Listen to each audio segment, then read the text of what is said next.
বন্ধুরা নমস্কার।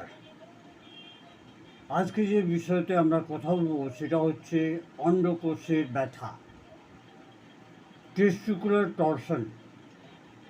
Testicular torsion অন্ডকোষের রক্তনালিকা যখন ভাঁজ হয়ে যায়, যেটাতে রক্ত সাপ্লাই কমে যায়, তখন এই সমস্যাটা জন্মায়। হঠাৎ অন্ডকোষের মধ্যে তেজ, অসহ্য করা ব্যথা, ফুলে যাওয়া এবং লাল হয়ে যাওয়া, অন্ডকোষের উপর দিকে উঠে যাওয়া, তার সঙ্গে বমি বমি ভাব, নসিয়া আর ভমিটিং হওয়া। মনে রাখবেন যে এটার জন্য 5 থেকে 6 ঘন্টার মধ্যে ইমিডিয়েট ডাক্তারকে দেখাতে হয়, অন্যথা অনেক সমস্যা জন্মাতে পারে।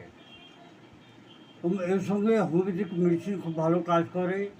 নাম্বার 1 হচ্ছে বেলোডোনা, অসহ্য ব্যথা,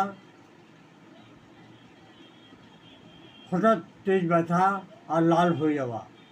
হ্যামামেলিস, অন্ডকোষের মধ্যে ব্যথা এবং সংবেদনশীল, ছুঁতে পারা যায় না, ছুলেই ব্যথাটা বেড়ে যায়।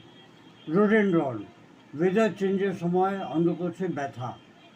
আর্নিকা মন্টেনা, চোট লাগার পর, আঘাত লাগার পর অন্ডকোষে ব্যথা।